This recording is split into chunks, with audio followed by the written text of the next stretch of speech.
he was jumping roofs, he was hidden. Then after a while, they started looking into the houses to see if they were hiding anyone. So he had to jump over more roofs. It was obviously extremely 007, but not in a good way at all.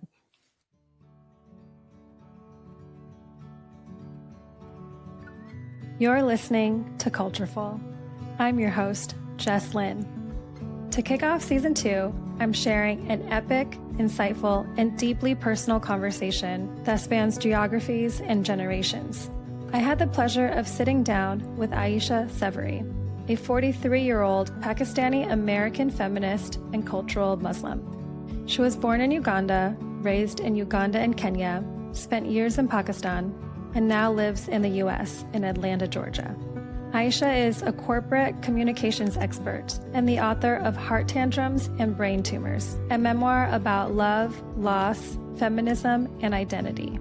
It follows her journey across continents, including her experience navigating marriage and caregiving after her husband, Yasser Latif Hamdani, a prominent constitutional lawyer, was diagnosed with a brain tumor.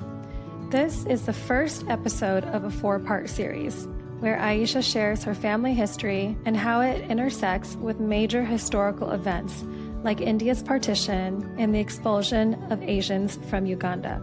She offers a nuanced view of the many communities her family belongs to. In this first part, we begin with her parents' backgrounds and how they got married. As always, you can watch the video version with photos on YouTube. Hope you enjoy. Well, hi, Aisha. Hey, Jess, it's really good to be here. Yeah, welcome to the show. I'm so happy you're here. I am so lucky to be on a show that's called Cultureful, because it tells me that this is somebody who's really thought about the words. So, great honor. It took me a long time to come up with the name. There are a lot of renditions. So thank you. And thanks for being here. I am really looking forward to hearing your story without having to, like when we had our pre-meeting, I was like, don't tell me too much because Correct. I want to hear when we're recording. And it was so hard for me to have that kind of, self-control. But I'm glad today I don't have to. I can ask all the questions that I want to ask. But of course, you don't have to answer all the questions. Jess, I want to answer all your questions. I want to answer all the questions you haven't asked and the questions you ask. So yeah, this is a long journey, hopefully over a lifetime. As I mentioned this before, it's really nice to see how seriously you take culture, because it is really the most important transformational power of our times. Thank you. Wow. You're an author of a very personal book called Heart Tantrums, which talks about your feminism, your marriage, your husband, who is a public figure, Yasser Latif Hamdani. Am I pronouncing his name correct? Yes. And his brain tumor journey. And when you and I first met, or when we first had our, pre-meeting, and I thought it was really interesting that you assumed that I just wanted to talk about the book. Yes. But instead I was like, well, you already wrote a book about it. If people want to find out about that information, they go read the book. Mm-hmm. I want to know all the stuff that's like not in the book, just about you outside of your role as outside of the hat that you wear that is a wife. Right? Because then you were telling me the rest of your biography, and I was like, well, that's fascinating. For example, you were born in Uganda, and then you also spent part of your childhood in Kenya, and then moved to Pakistan. I was just like, well, we need to talk about that. So anyway, I'm really happy we're here to talk about the other parts of Aisha, because Aisha has experienced and gone through a lot of stuff. Mm-hmm. It's interesting, Jess, that you mentioned that, because, when you write something, it's almost like, okay, now I'm done. And so everything I need to say is enclosed in a book under a publication. And so anybody who wants to know who I am is referenced from that. It was really interesting that you did that for me, where you said, hold on, there must be so many things that are not in the book, and there's more to you. So it takes a woman to remind another woman for that. And similarly, my editor at Penguin, her name is Narayani, and she did that for me. So when I got the book deal, I couldn't write the book because I was like, there's no story here. And she basically just asked me what you asked me, which is like, then what happened? And then you had a book. So it's amazing that, you need the sisterhood or the kindness of another person's vision to kind of get you to look at the edges. And that's beautiful. So thanks. Yeah, of course. Let's get into it. Let's start with your family roots and migration. So you're Pakistani American. You were born in Uganda. You were born in 1981 in Uganda. And I would really love to hear the story of how each of your parents' sides ended up in East Africa from South Asia, where your ancestors are originally from. So let's start with mom's side, because I know mom's side, I think, was a little bit earlier, right? Like in the timeline of ending up in East Africa. So how would you describe your mom's side of the family and how did they arrive in East Africa? Ancestor stories are pretty sketchy. They only tell you what they want to tell you or what they remember or what didn't get left out by trauma or, the rewriting of a story. So I'm not sure if this is as accurate as possible, but I'll try and, tell it as I've been told or as I remember it. My grandfather and grandmother were in their teens when they got married and moved from a place called Konkan. They're Konkani Muslims from India, which is a place near Goa.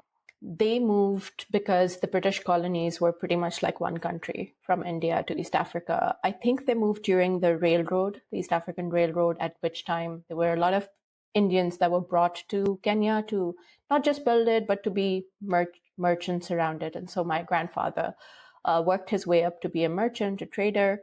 I think he had a couple of shops around, creating economy around Kenya.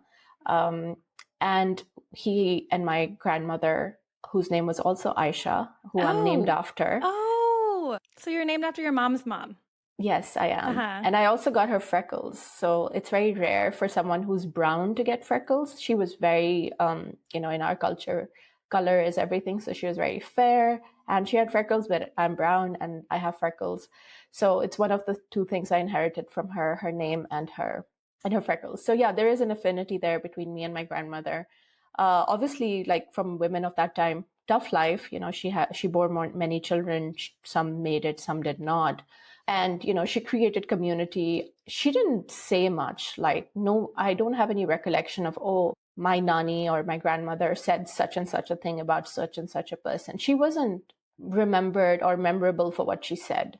She was just remembered for who she gave birth to, So it was like the mother of these 7, 8 children, for instance, right? And that's a very interesting take on how women were at that time and how they were known. They were known for their fertility. So they came to Kenya. They created more community. They brought more relatives from Konkan back home. As most Indians do, they come and then they bring other people in. Often these are escapes of economic poverty. Often they are escapes of cultural subjugation. But either way, we don't know why they left. Maybe it was just an adventure. Maybe it was just a thing everyone did. And they were quite well settled in Kenya over the years, even after the British left. My grandmother, Aisha's eldest child, ended up becoming the Supreme Court Chief Justice for Kenya.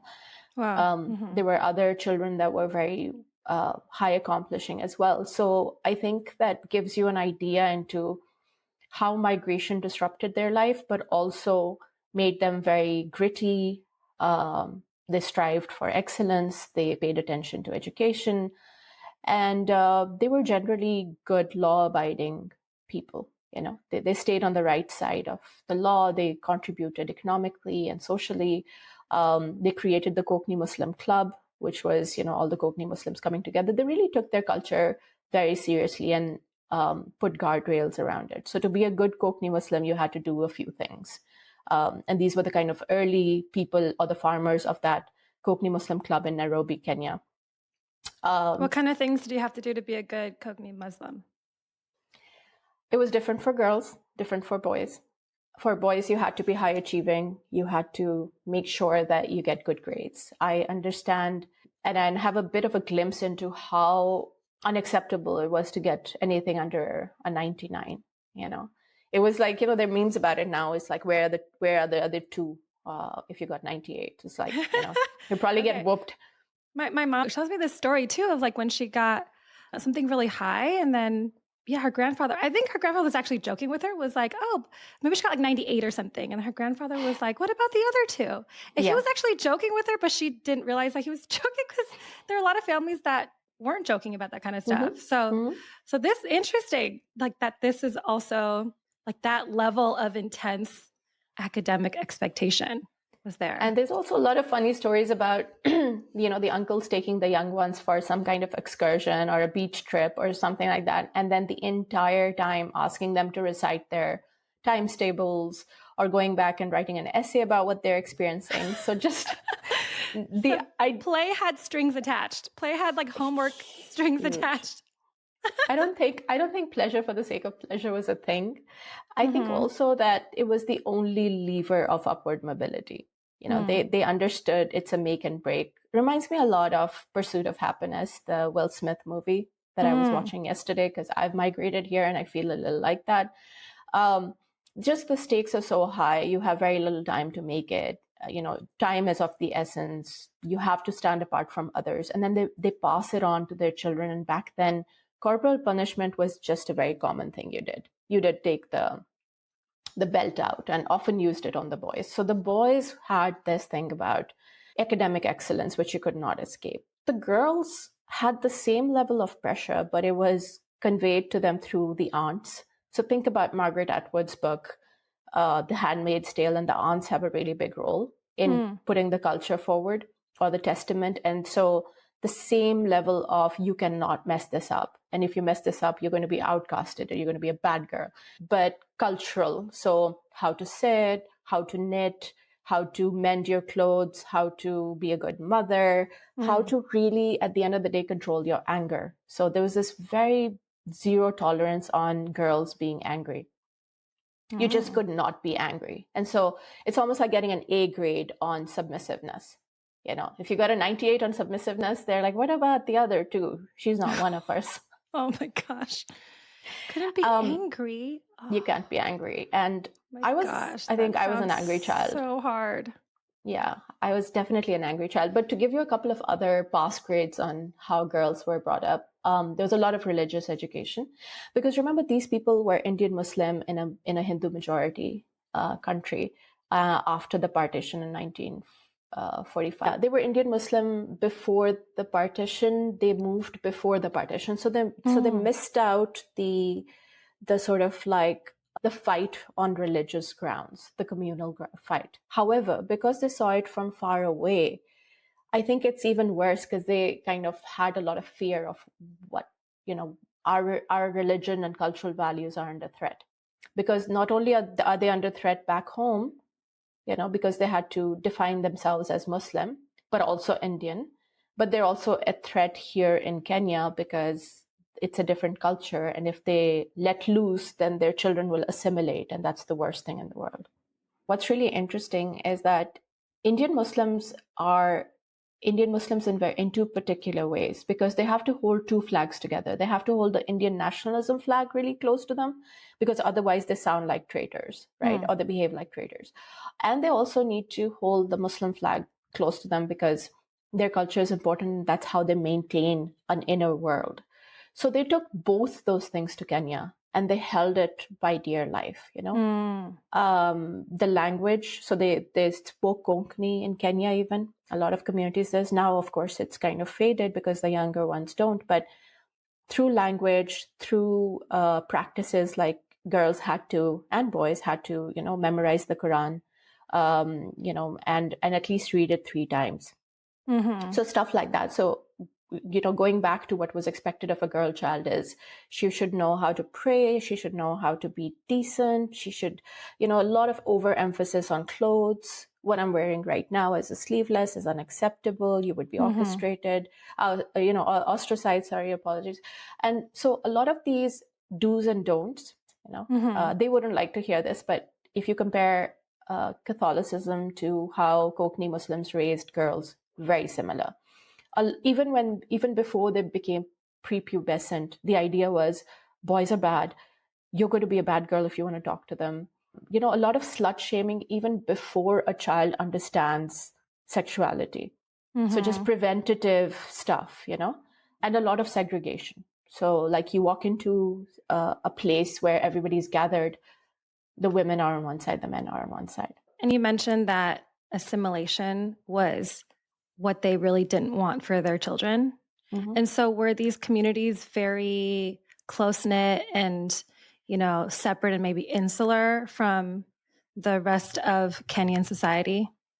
Very much so, unfortunately. And it's not like they were disrespectful. Like, I'll tell you one thing about the Kokni Muslims is that they really care about humanity. They're very humanist in that sense. They give charity. They're part of the culture. But you know, in Kenya, they would employ you know, people from Kenyans, Black Kenyans from the community, but be very nice to them. They wouldn't eat before they've eaten. They would pay them fair wages. So these are extremely ethical people. However, within their ethics came a great fear that they're different. You know, this is you know, they were not classist, but they were classist in the sense of protecting their culture. Culturally classist, if I may add. So you can interact with them, you can be nice to them, you can be kind to them, you can, you know, make friends with them, but we are not them. And you're not really allowed to marry them. Hell no. Hell no. You don't marry them at all. I mean, and that is what I feel like they didn't think through this, because you're raising your children generation after generation after generation in a country where you're creating this island of your community, you're thriving, you're passing on the gifts that you're taking in a very extractive way from this country, from this community, but you're passing it on only to your community. And you think that the only thing that's owed to you is kindness. Like, you know, you would flip out if your child decides to bring home a Kenyan man or woman. It's happened now in these generations mostly, and I'm very happy about that. But say 2 generations ago or even 1 generation ago, it was absolutely unacceptable, because it took away from the idea that, oh, all that effort that you put in to tame the girls and to high achieve the boys, now the benefit have gone on to another community, you know? You know, sometimes I think like, wow, like, you know, there are certain cultures that have, I feel like, been more successful at maintaining traditions and rituals and, you know, cultural identity. And I think part of that is like not wanting their family to intermarry with other cultures.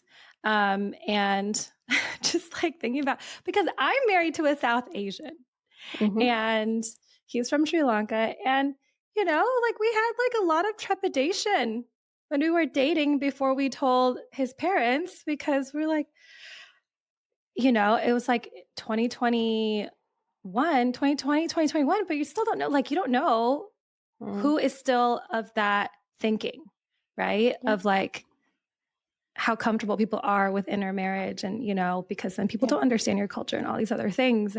And I'm really grateful that my in-laws are who they are. And I don't know, somehow I have a very progressive mother-in-law. She's just really awesome. So just like taking a moment to be really grateful for her and like being supportive. I'm like of me marrying her son, you know, and not that like if they weren't, and I know like it's like kind of maybe like a Western thing to be like, oh, even if they, maybe not Western, but like some people, you know, they think, well, even if their, you know, parents aren't supportive, like, well, I'm an adult and I'm going to go and do this and whatever. But like, it depends like what culture you're from, like how difficult it is to push against, you know, family support for who you marry. So I'm glad we didn't have to push against anything. It turned out it was just all amazing. Of our own phantom fear of what we might have to push against. Yeah. To your point about intermarriage, I feel, so Pakistan's founding father, you know, Jinnah, who's a very central figure in my life, and whom your husband wrote 2 whole books about. Yes, yeah. We even married because we had a similar obsession with this wonderful man who created our country. So he married a Parsi woman, despite being Shia Muslim. My duct tape came off 1 second. Dude, duct tape. Come on. My life's duct tape comes out often as well. So real. So real. Keep this part. Okay, sure. Can you explain to our listeners that maybe are less informed about the differences between these groups? So obviously Muslims have multiple sects right from the time of its creation as a religion. Shia Muslims are Muslims that sort of believe in Hazrat Ali's lineage and that he should have gotten the transference from the Prophet, whereas the Sunni Muslims feel Hazrat Umar was the rightful person to carry on the legacy. So that's the split immediately. Jinnah, the founder of Pakistan, was Shia Muslim. He didn't wear it on his sleeve. He wasn't even very Muslim. He, was a very sort of like Western assimilated Muslim. So, but he married a Parsi, and a Parsi is someone who they come from a very long line of original religions that people stigmatize and stereotype them as fire worshippers. They're not. There's obviously a much more complex tradition and religion there. It's quite beautiful. It's quite wonderful. But before partition, Parsis were a very important part of Indian society. So anyway, he asked for her hand in marriage, and her father refused, saying, first of all, there was a bit of an age difference as well. But he said something really interesting, saying that the unity of a nation, comes from intermarriage between different cultures. That gives me the chills. Yeah. And the unity of humanity also comes from that. You can say, you can feed people before you eat, but can you marry them? That's the acid test of your humanity, because, there's no point of being patronizingly lovely to some community as an act of pity or as an act of giving. But can you take from them? Can you look at them as an equal? Can you get them to bear your grandchildren? Those things tell you everything about a human being. Can you be family with these people? Mm-hmm. Yeah. Can you be family with people from a different language, a different, skin tone, a different background, different language, everything? Every marriage is an intermarriage, yes. I mean, don't you feel like everyone comes in with such a diverse worldview? And talking about Kokni Muslims, not only are they insular, they're also a bit, I don't use this word lightly, and it's not a slur of any kind, but they're a bit incestuous, because in Muslim cultures, you are allowed to marry your first cousin.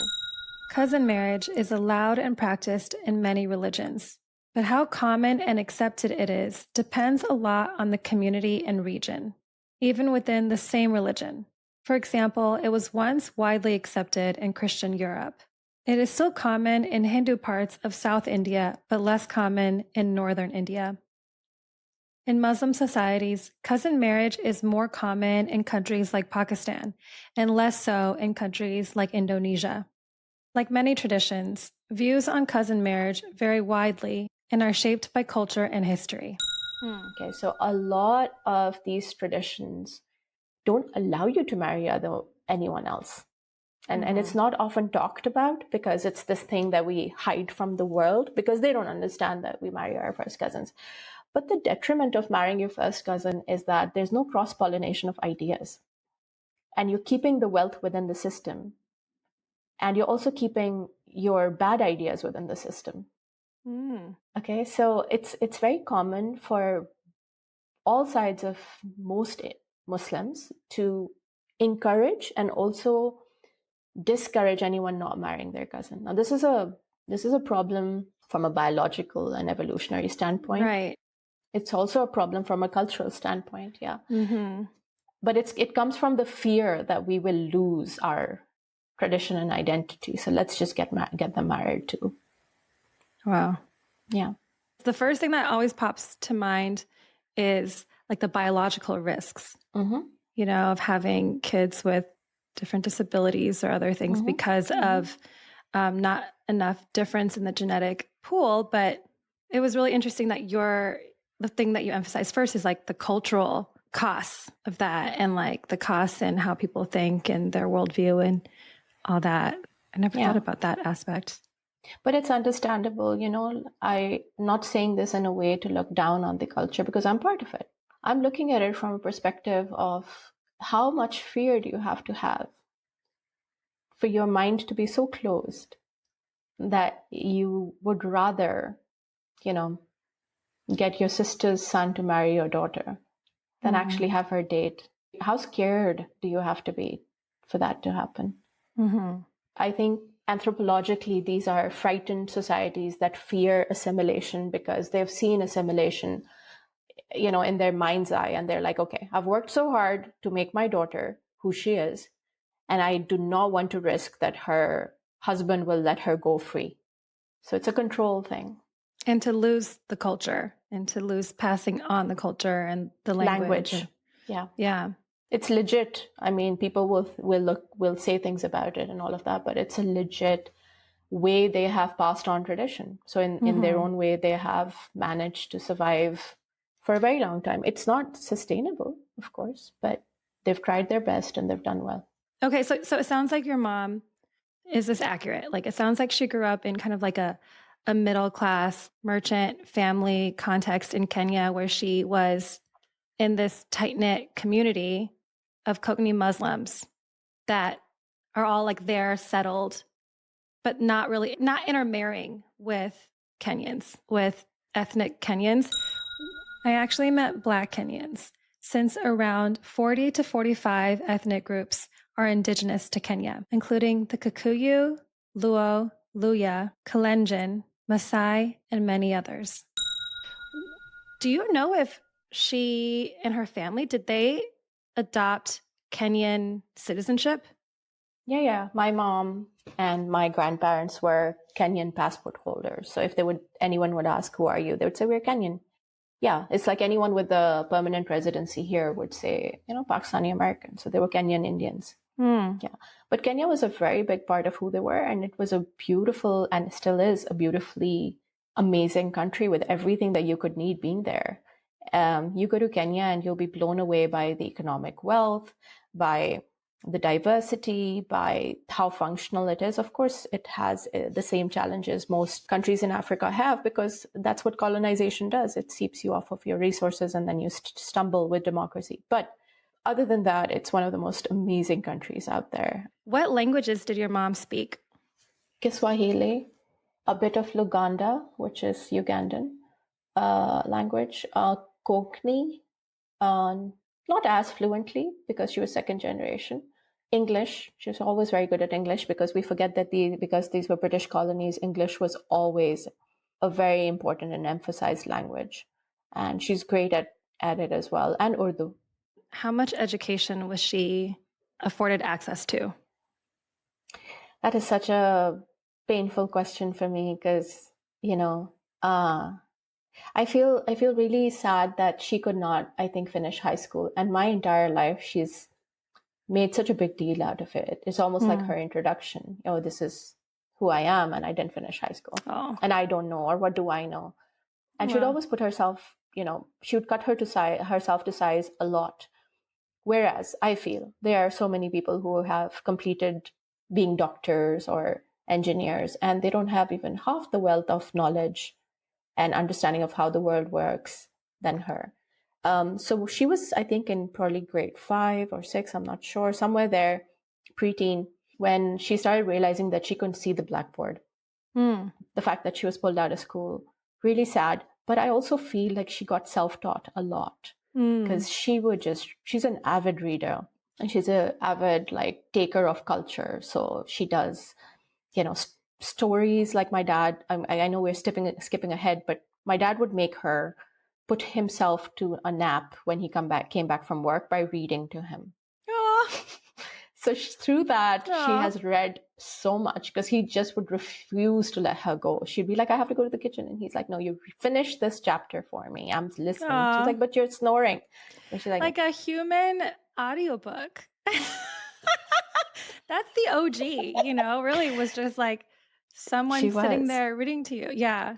So I also learned a lot through that process. But yeah, so I feel like my mom's one of the most well-read women in both sides of our family. Well-traveled, well-read, and also, has a thirst for knowledge. So she gave it back to the world. I mean, they pulled her out of school, but the moment she could see with her glasses, and now she has laser surgery, eye surgery. So she's very badass. Nice, nice. She doesn't have to Coca-Cola her, she doesn't No have to worry Coca-Cola about ugly bottles. Yeah. glasses. I just recently got back on contacts and I get it. It's really nice to not have to wear glasses to see. After the break, we learn about her dad's background and how her parents met and got married.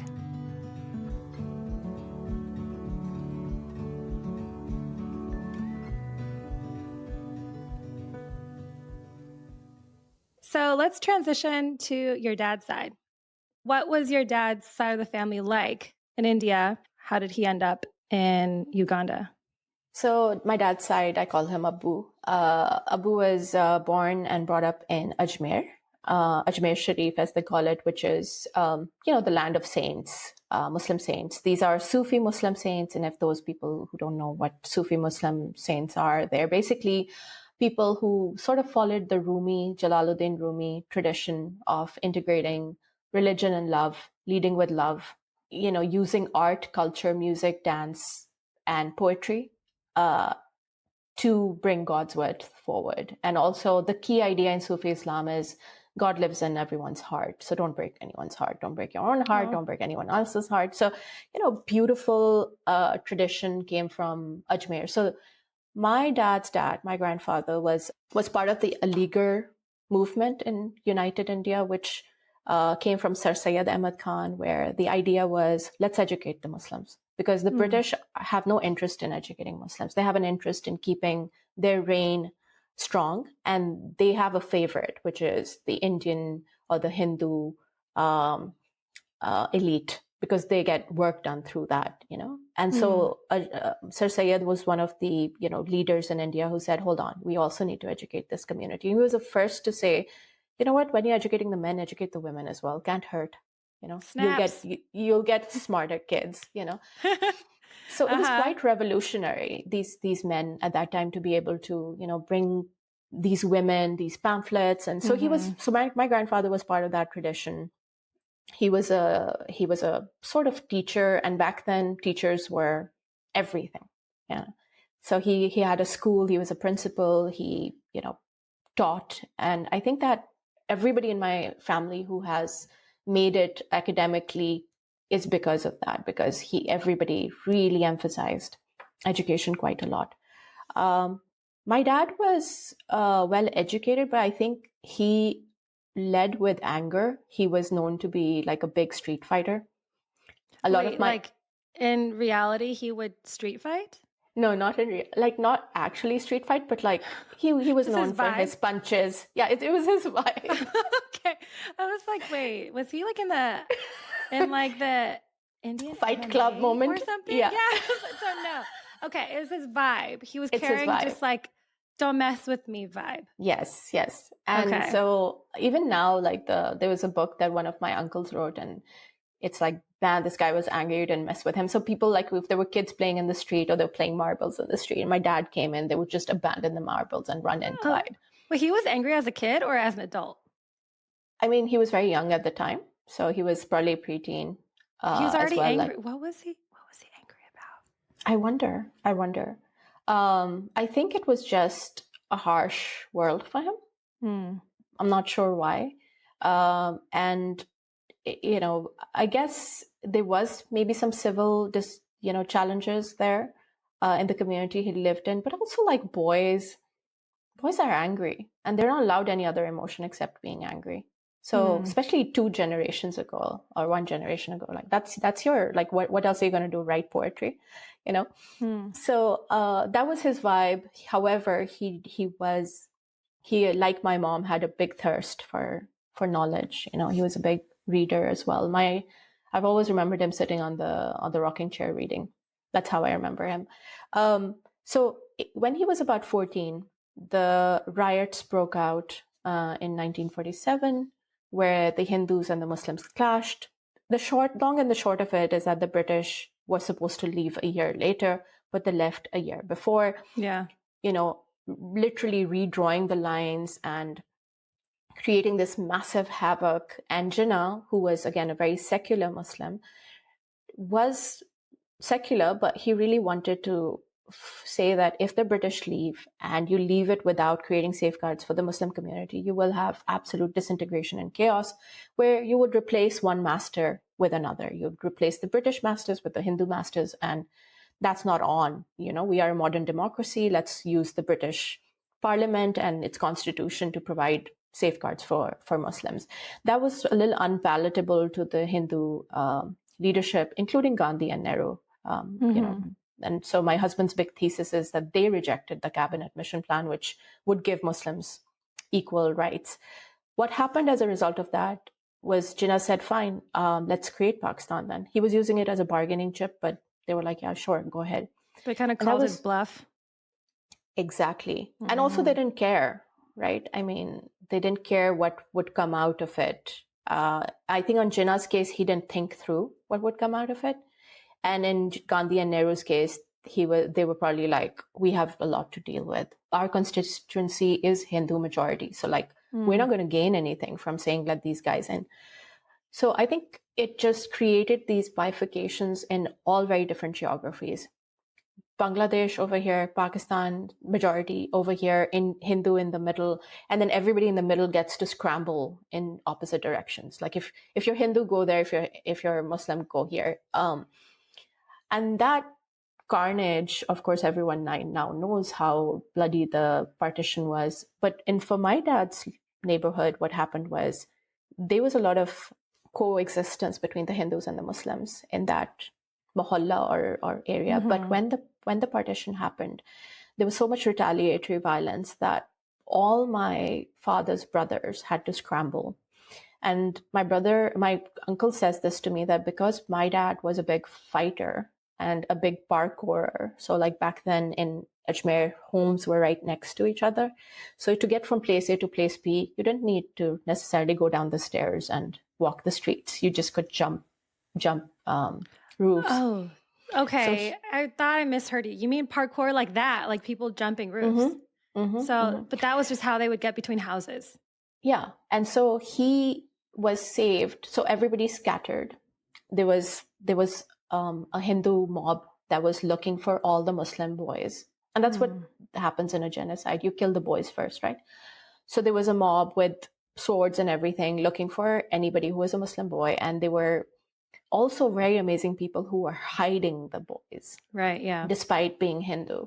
So my dad got hid by one of the neighbors to give him some refuge, because obviously when this happens, you ask the children to just run. Mm-hmm. So all of his brothers ran in different directions. He was jumping roofs. He was hidden. Then after a while, they started looking into the houses to see if they were hiding anyone. So he had to jump over more roofs. Eventually, I think he got this big scar on his back because somebody did swipe a sword. It was obviously extremely 007, but not in a good way at all. Yeah. Long story short, they made it to a refugee camp. And then after that, they moved to Karachi. Some people were found, some were not. Some was lost, some was not. Nobody talks about it with that much detail. All there is a couple of scars and some stories of becoming a hero. It's hard to get into, especially with your own kids. Yeah, and I think they just glossed over the cool stories, which is that thank God he was a fighter, because he wouldn't have made it out of those very street fighty situations, otherwise. Yeah, they make it to Karachi in Pakistan. When you say they, you mean him and some of his siblings and parents? Yeah. Mm-hmm. They make it to Karachi and Hyderabad. So what happens is that there's some kind of estate that says, oh, how much property did you have here? Okay, we'll give you something equivalent here. And it was also sad the other way around. So the properties that these people got were of similar Hindus that had to scramble in the other direction, right? So yeah, I mean, without getting into the science and the history of it too much, it was, I think, a fear of migration, a fear of being evicted of your own homes, a fear that, anything can happen at any time and you just have to be prepared.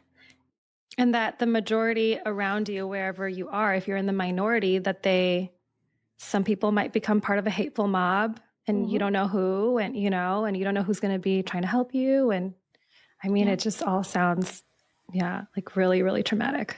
So that's the ancestry.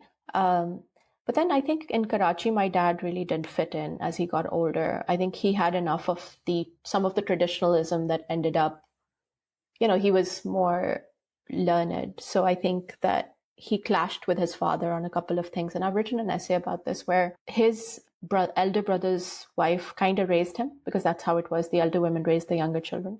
And she was being bullied in that household. So he kind of had enough, and he gave them an ultimatum saying, I'm going to leave, respect this woman. The women are kind of being a bit rude to her in the household. And I think they didn't listen. So he made a statement and he left for Uganda to be a teacher. Uganda was also part of the Commonwealth at that time. So it was also like the continuity of these boundaries was very easy to do. So it was like moving to your own neighborhood. It's like moving states, like in the US. Like moving states. Yeah. So what year did he move? And did he move just by himself? He moved by himself. He moved really angry, didn't talk to his parents from what I understand. Again, the anger was a major theme in his life, but it also noticed that it works for the underdog, right? He was standing up for a woman. I think he moved probably after his degree. So he was older. And my dad, from what I understand, has a master's degree and taught geography and history. So yeah, that was his thing. He comes to Uganda. He has a best friend called Rashid. And so Rashid Samnake had a daughter, and that's had a sister. And so my dad married his best friend's sister. So, but the best friend he met in Uganda? In Uganda, yes. They were just like in the same circles because, you know, Indian Muslims. Yeah. In East Africa, they're kind of like in both educated backgrounds. And both a bit rebellious. Like my uncle was also liked to have a more modern take on Islam. And also, and I think they were both angry men. They vibed together well. Okay, so then the friend was like, hey, do you want to marry my sister? And he like arranged it? I don't know exactly how it played out, but all I know is that my dad was obviously Pakistani and from a different culture.